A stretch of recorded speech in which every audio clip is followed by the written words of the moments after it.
family-owned shop in Loganville, Soesby's Garage, for all your automotive repair needs. We service all makes and models, foreign and domestic. We repair engines, alternators, brakes, alignments, AC systems, and more, using certified technicians with over 90 years of combined experience. We also offer same-day service for some repairs. Soesby's Garage, 200 Bay Creek Road in Loganville. Dependable, honest, and fair. Look us up on Google or Facebook. We'll take good care of you.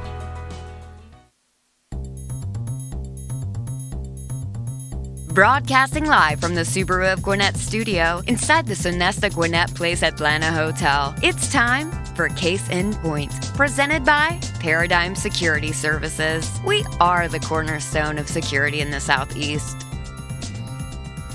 Hey everybody, welcome to Case in Point, presented by Paradigm Security Services.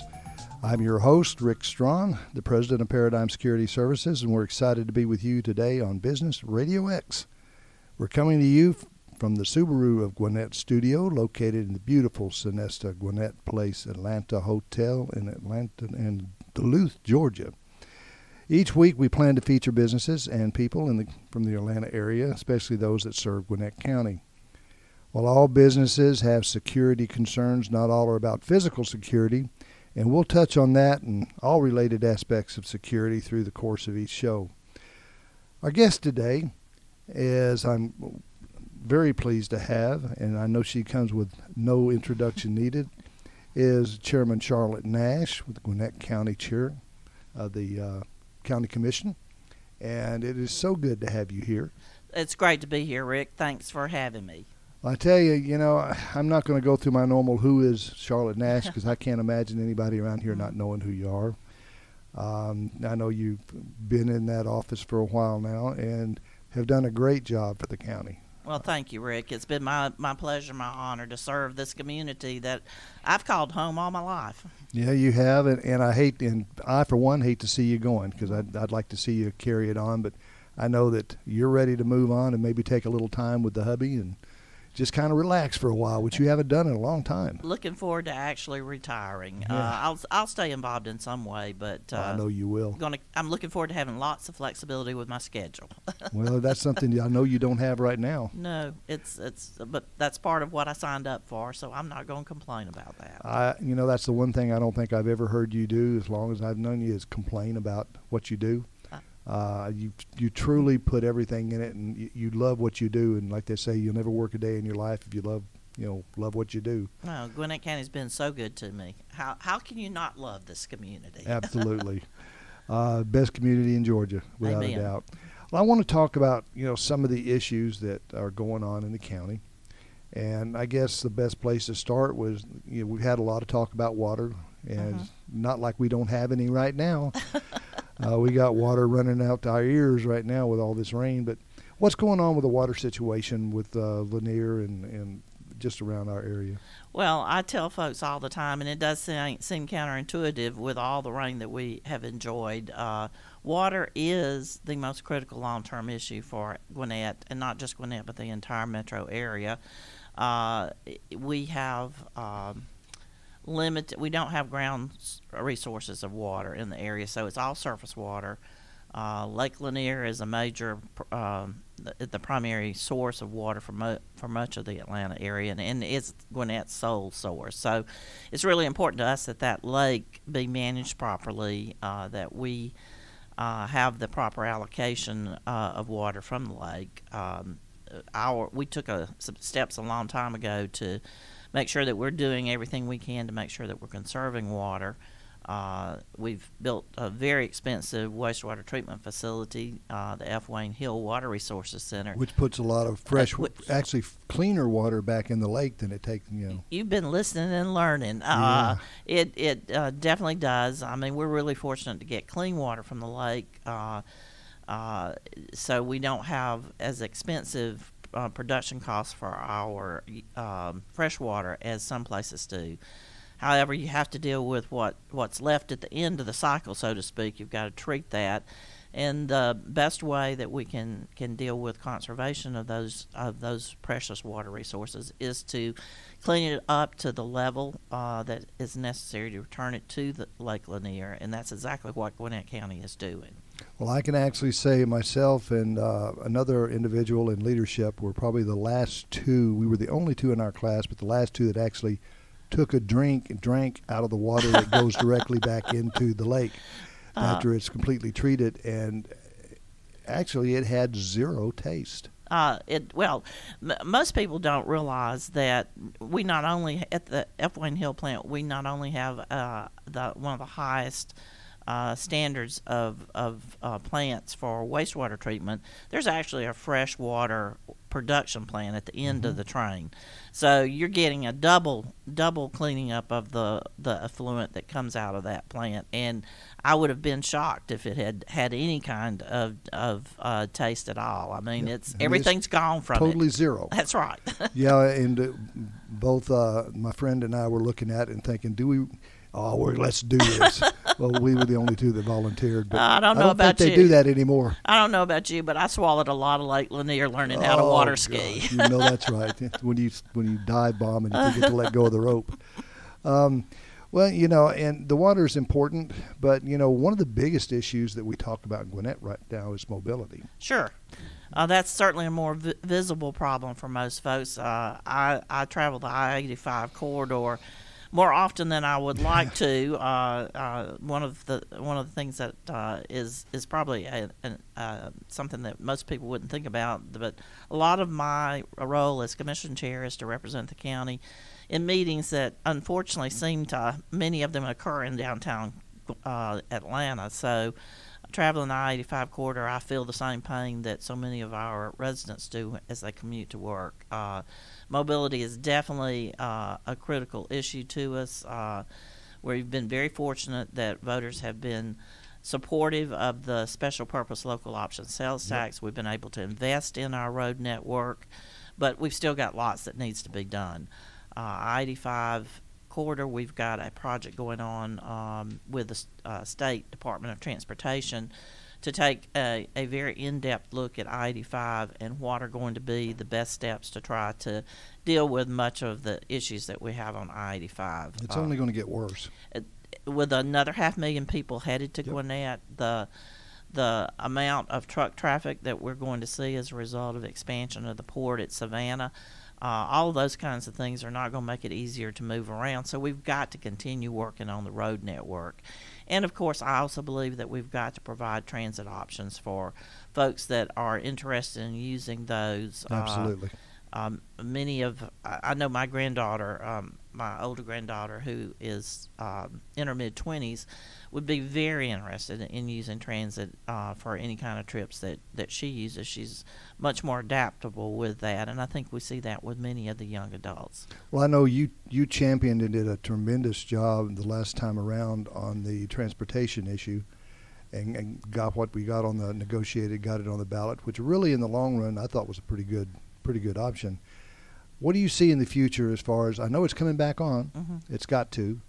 Do you look to see a little bit better, I guess, appreciation or acceptance of it, I guess is a better word? Well, I mean, we can always do a better job, I think, of sharing the story. Sure. I agree that we had a good contract that gave Gwinnett really control in a way that most people didn't expect would be possible. And most other people didn't get. No, it was very. In fact, there was pushback from some of the other jurisdictions because, and now they have managed to get an option for themselves in the last amendment to their contract. So we kind of changed the trajectory for everybody in terms of the amount of local control that's associated with it. You may have noticed that we appointed a citizens group to take another look at the transit projects, and we received their recommendation the end of January. We've been reviewing that report. I think they did a fabulous job. They took what we had as the original plan and have figured out some ways to move up and get some things done quicker. That, of course, means that other things are going to have to wait a little longer because you're still working within the same dollar figure. You only have so much time. You only have so much time, and you only have so much money to work with. So I think the committee did a really good job with what they brought to us. We have a range of opinions among the commissioners. We spent about 4 hours or so yesterday talking about this very subject. We had our consultant team along with our DOT director with us, and we walked through a lot of information about transit.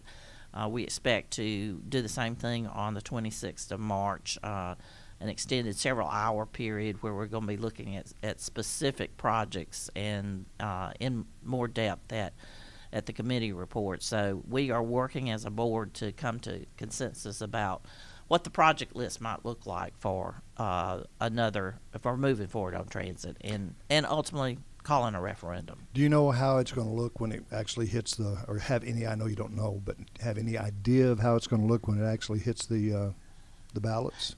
No. We actually have more than one option about how we would approach funding transit. The state legislature approved a new transit tax, sales tax program that we have as an option now. So we could go the same route as we did before with a contract with MARTA and the MARTA penny, or we can go with the new transit sales tax. There are advantages and disadvantages to both pass, and the board as a whole is going to have to wrestle with what we think makes the most sense for Gwinnett County. And a lot of that has to do with where do we think the support from the voters is going to be. Well, I'm glad to know that you're still going to be a part of that, because that's going to take place before the election. That is correct. That will have to, if we're going to have a referendum on the ballot in November, then we've got to get decisions made within the next few months. Yep, all the I's dotted and the T's crossed. All of the work done. That's right. Well, I'm really hoping, because the one thing that our county needs is to resolve the transportation issue. Yes, we've got to do that. Got to make progress on it anyway. Absolutely. That's a better way of putting it. One thing I remind people: if you think back to the depth of the Great Recession, we didn't have nearly as much congestion on the roads. Mm-hmm. So I'll take the congestion with a good economic situation going on. And that's what you find with across the United States, the world. If you've got an economy that's booming and good things happening there, then typically you're also going to find congestion. People are drawn to those areas, businesses are drawn to those areas, and we just have to keep doing the best we can to try to provide options for people. A robust economy creates activity. Well, and one of the things we're focused on is trying to make sure that there's a wide range of jobs here in Gwinnett County. Hopefully some folks will be able to find a job that serves their needs closer to home and cut out having to go down I-85. Well, check out Paradigm Security, because we are hiring and we desperately need good people. I hear you. Well, let's move along to another subject. I appreciate that part on that, because that's a very important topic for us in Gwinnett. Public safety. Well, that's a biggie. Public safety is at the heart of having a civilized society in so many ways. It'd be wonderful if we could self-police ourselves, but that's not the way. The more people you get together, the harder it is to make that work. Everybody's got their own idea of doing it. That's right. So we need good public safety folks, and it's not strictly about enforcement. I mean, the best situations with public safety is when there's a good relationship between the community and our public safety. Well, it's called public safety. It's not called public police. That's correct. That's correct. Public enforcement. The idea is to keep people safe, whether it's a law enforcement or it's our fire and EMS folks. Despite their own idea of what safety is. Well, and thank goodness. We're just so fortunate. We have great public safety folks. As I do, on the law enforcement side, we've got the sheriff's office, the county police department that serves about 85% of the county, and then we've got 7 city police departments, the state patrol, GBI. Go on down the list of all the folks, and we're very fortunate to have the great working relationship among all of those law enforcement departments. It is so much more productive when those folks can work together as opposed to staying focused and just isolated on their own issues. And coming from a background in law enforcement, I can tell you that Gwinnett County has, without a doubt in my mind, one of the best police departments, period. Yes. And the sheriff's department is an excellent sheriff's department. And it's going to be involved in the election this time, with Butch not running again, so that's going to be, I'll put a little plug in for Lusolas. That's my plug, but nobody else's.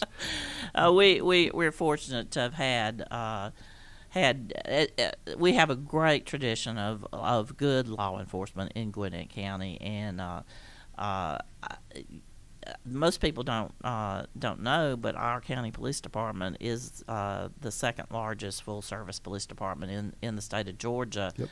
And our fire and EMS department is also one of the largest full service fire and EMS departments in the state. Both of them are much better run than most of them in the state. Absolutely. Too. When I compare how we do things in Gwinnett with what I hear from some of my fellow commissioners, I have confirmed for me just blessed. that how blessed we are, and that my pride in those two departments is very well placed. I call them the best departments in the universe, and they do a great job for Gwinnett County.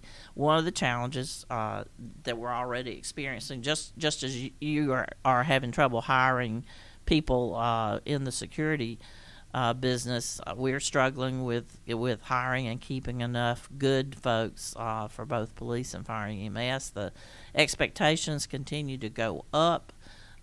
We have raised our pay. We don't have it where it needs to be to compete with some of our other departments in the area, but we're working on that, and we certainly try to make sure that our folks are have the very best training and equipment that can be provided to both fire and EMS and to police. Some people don't know perhaps that we require all of our firefighters to be trained paramedics. 75% of our calls for fire and EMS are medical in nature, and with the aging of our population in Gwinnett, that's apt to even grow more.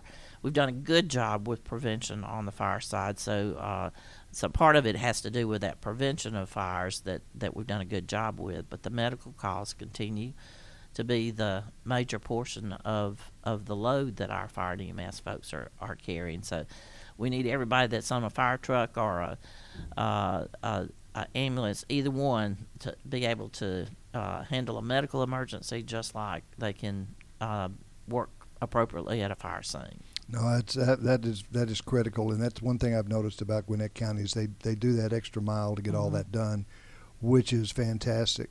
I know that with police services, it's hard because today people, well, just put it like it is, for the lack of support that the police officers get, and that's not from a lot of our community, because a lot of our community is very much behind the police department, but it's very much from the vocal part, the media, the administration. Sometimes the way it works is young officers have a tendency, or young people have a tendency not to want to go into this career because of everything they see that's happening, and a lot of them stay for 5 years and they're gone, and that's not like it used to be. It used to be when I put in 25 years, you went there for a career, and I'd like to see it get back there. Well, we'd love to. I mean, we love the fact that our last 5 chiefs or so have all started their career, came up through the ranks. Yep. We want, as I tell every graduating class from our both academies, both fire and police academies, if you can be sitting in the chief's chair in the future if you choose to dig in and build a good career with Gwinnett County. We've got a tradition of building our own leadership and then giving them the chance, the opportunity to serve at higher levels. It is tougher. I mean, the expectations from the community just seem to go up. The level of support, the pressure, all those things are not getting any easier. But we're fortunate there's still people that feel called to, and I think it's a calling. I think it's not just a job for most of our folks who come to all of our public safety departments. Totally agree. And we're very fortunate that there are folks that still feel the desire to serve in the way that we expect from both police and fire. And both jobs are tough. They're tough. They absolutely are tough on not just the individual working, but on the family. Oh, absolutely. So I always ask the community to support those folks. it doesn't mean that we don't correct situations if we have individuals who make bad decisions. You've got to. You have to, for all sorts of reasons, not the least of which is our officers themselves. They've got to be able to count on each other too. So you've got to deal with problems when they occur, but that in my experience, that's a very tiny portion of the folks that serve us. Absolutely, it's a very small percentage that don't meet the standards that you really expect. And the officers out there, they think it's just important for those people to meet those standards as well. The good officers out there, which is the majority of the officers, they don't like having the bad ones in there. No. Well, it creates problems for them, too. Well, it's dangerous for them. Exactly. And I'll put a plug in for our 911 operators, Absolutely. too. They oftentimes are forgotten when we talk about public safety, but they have one of the most difficult jobs, I believe, that exists. I can't imagine dealing with the level of stress when you're taking a call and trying to keep someone who's in a crisis situation calm enough to give you the information that is required to dispatch the right sorts of help to that individual. They are unsung heroes in many cases. We try to celebrate them internally as we have exciting things happen through the 911 officers, but just as the pressures on our other first responders have grown, so have the pressures on the 911 operators. Certainly, the diversity of this community is a wonderful attribute. However, it can create challenges in terms of being able to communicate with people who need help. So just all sorts of ways that the 911 operators continue to have to step up their game, too. Absolutely. And I'd like to remind everybody that the Valor Awards are coming up on the 25th of this month at the Energy Center, and that's where law enforcement, public safety, fire, EMS, 911, all the people are recognized that serve our community, and you have certain ones that are awarded for the certain things that they did and that really stood out. I'd like to put the invite out there for everybody to look it up, and if you can attend, it is an awesome event. You'll be your spirits will be lifted. You'll be touched absolutely. in at all sorts of levels. It's always an amazing event. Well, I'm looking forward to it. We sponsor it with a table and give 8 of them a seat to sit, and just recommend everybody go if you can. Let's go down to just quickly touch on parks, recreations, Sure. and trails. We got so much going on. Oh yes, we have. Gwinnett has one of the best parks and recreation systems in the entire United States. A few years ago, we received the Gold Award for large park systems, and we're very proud of that. We continue to add to our parks and recreation system. One of the challenges that I issued in my State of the County to future leaders, though, is to make sure that our parks and recreation facilities are maintained. I've seen other jurisdictions that have had great systems at points in the past, but then for one reason or the other failed to maintain them and keep improving them, and they go downhill. It's amazing how quickly something good can go downhill if it's not maintained properly. So that's certainly one of my concerns looking to the future, is that Gwinnett County continue to focus the right kind of resources on keeping our great system in good shape. We have an amazing variety of parks, of programs, recreation programs that our community services folks offer at our park facilities, and I want to see that continue to be a great amenity for the community. You never know what's going to become a critical factor in an economic discussion, development discussion, a business that might be looking at coming here, and I can recall distinctly one in which the ultimate decision, I think the final nudge for an important member of our business community to come here, is when we were able to talk about the recreation activities that were going to be available to his daughter, who was a lacrosse player. And he was blown away with what was going to be available to her in our recreation programs. to help her further her skills in that sport. So you just never know what's going to be important to somebody who's making an important decision. No, absolutely. There's so many trails that are being developed. It's endless. And I know one of the things I really like to see is the development and incorporation of a lot of the special needs areas within our parks. Yes. They've got a lot of just special areas that the Mm-hmm. special needs people, whether it be physical, mental, or otherwise, they're able to get in there and have fun and just be a kid. That's right. We try very hard to offer something that will be special for every part of our community, no matter what their limitations or interests are. Well, there's a lot of parents that appreciate it, I can tell you that.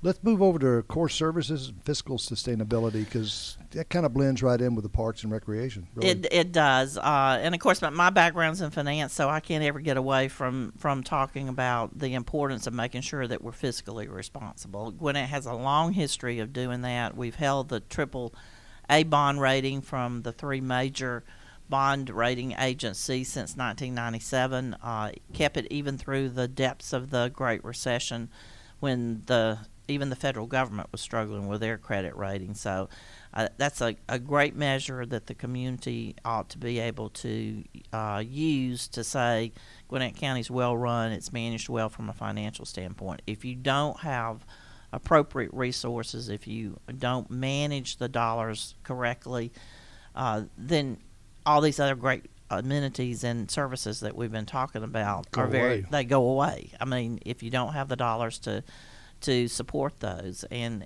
lots of times, every single year during the budget process, we have to make difficult decisions.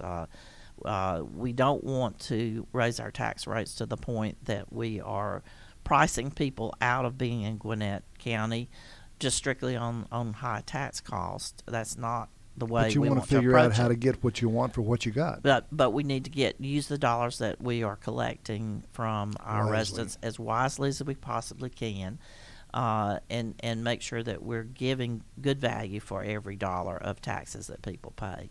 I think the AAA bond rating is sort of an independent stamp of approval on how we're planning for the future and how we're managing our dollars in Gwinnett County. And I sure didn't want to be the commission chair who saw that rating slip during my time in office, and I hope that my successor will feel the same way. I hope they do too. I've lived here about 34, something like that. Lived here 2 years in a house before I married, and then been here 32 years from that. And I can tell you, as one taxpayer, our taxes have been wisely spent. Thank you. And we don't just pay out the ear for them either. So, and everything's covered, and it's just it's been a well-managed county. A lot of I guess, kind of the last topic I'd like to brush on here is early childhood learning and literacy, because that's a biggie, and it's been real important to Gwinnett County. Our education department has been just awesome. I've done the principal for a day now for about the last 5 or 6 years, and just going in there and seeing what's going on. Let's talk a little bit about that. Well, we have been so fortunate with our education system. It's the number one reason why people and businesses have been drawn to Gwinnett County. It's one of the main reasons that Gwinnett County has thrived. Our school system is doing a great job. However, there are challenges when children come to them in the kindergarten age group and have not had preparation for beginning their learning process in kindergarten. You know, there's a saying that you want kids need to learn to read up to the third grade, but they need to leave the third grade reading to learn. And when kids are behind before they even start kindergarten, that makes it very difficult for our school system to do what they need to do. This is one of those super big problems that is going to take the entire community pulling together. There's a way for every single individual in Gwinnett to be involved in this. It's even as simple as reading to your own children and grandchildren. Reading is that key to kids being prepared to learn, and the county government is digging in to what we can do directly in cooperation with the school system. This is not the county government's main responsibility, certainly, but we think this is such a big issue that we need to do our part to try to help and support the school system as they deal with this issue going forward. Well, I know you've got so many, and not just the early on, but like Maxwell and Meadow Creek has just done an awesome job with working with the different people that they work with and the youth.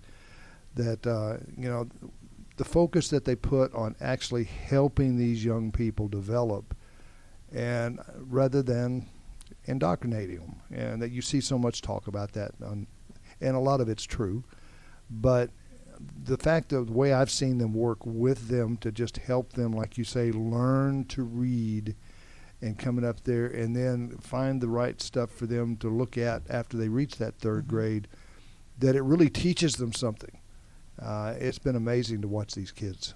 Oh, and when you think about the range of learning opportunities that exist within the Gwinnett County school system, the new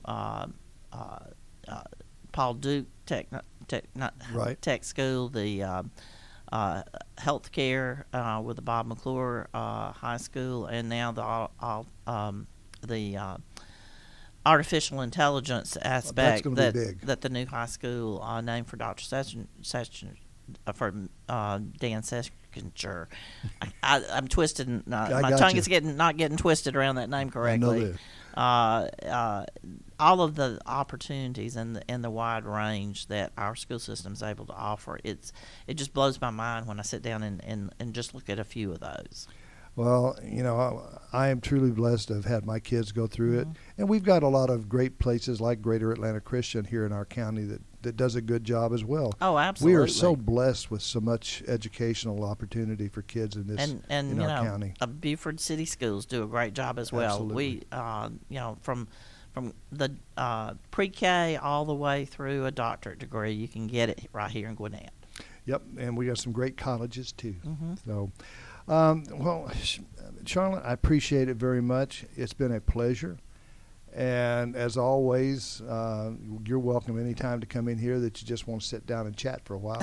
Okay. I love just sitting and chatting with you like we did before we went on. It was fun. I enjoyed it. Well, it was. And I wish you the best as you move forward into the next adventure that you're going to go on to and try to do a retirement, which I know you're going to be more active probably than you were busy. Well, I'm looking forward to having time to travel and enjoy our vacation home in North Carolina, certainly. Well, God bless you and good luck to you, and just have a great journey. Thank you very much. Good to be with you, Rick. Well, thank you. And thank you for joining us on Case in Point, presented by Paradigm Security Services and partly sponsored by Soulsby's Garage.